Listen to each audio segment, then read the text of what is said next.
திண்டுக்கல் மாவட்டம் வத்தலகுண்டு அருகே கொடுக்கல் வாங்கல் பிரச்சனையில் கொடுத்த பணத்தை மீட்பதற்காக ஆழ்கடத்தலில் ஈடுபட்டு பணம் பறித்த கும்பலை போலீசார் அதிரடியாக கைது செய்தனர்.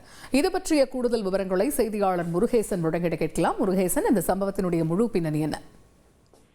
திண்டுக்கல் மாவட்டம் ஐயம்பாளையம் அருகே கொடுக்கல் வாங்கல் பிரச்சனையில் கொடுத்த பணத்தை மீட்பதற்காக ஆழ்கடத்தலில் ஈடுபட்டு பணம் பறித்த கும்பலை போலீசார் அதிரடியாக கைது செய்துள்ளனர்.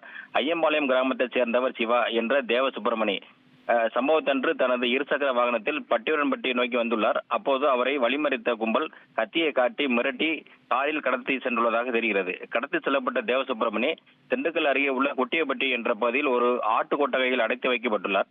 இதனைத் தொடர்ந்து அந்த கும்பல் தேவசுப்பிரமணியை முழு நிர்வாணமாக்கி அதனை வீடியோ எடுத்து சித்திரவதை செய்துள்ளனர்.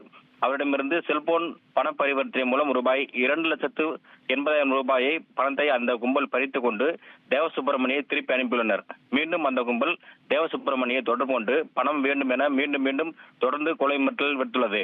இதனைத் தொடர்ந்து தேவசுப்பிரமணி பட்டியூரன்பட்டி காவல் நிலையத்தில் அளித்த புகாரின் அடிப்படையில் விசாரணை மேற்கொண்ட போலீசார் கடத்தல் சம்பவத்தில் தொடர்புடைய திண்டுக்கல்லைச் சேர்ந்த அமர்தீன், புதுக்கோட்டையைச் சேர்ந்த சரவணகுமார், கரூர் பகுதியைச் சேர்ந்த உதயகுமார் ஆகிய 3 பேரை கைது செய்து கடத்தலுக்கு பயன்படுத்தப்பட்ட கார் மற்றும் செல்போன்களை அதிரடியாக பறிமுதல் செய்துள்ளனர்.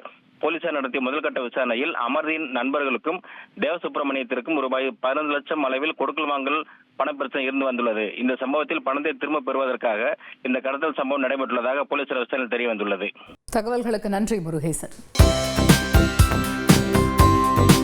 தந்தி டிவியை உங்கள் கேபிள் டிவி ஆபரேட்டரிடம் இலவசமாக கேட்டு பெறுங்கள்.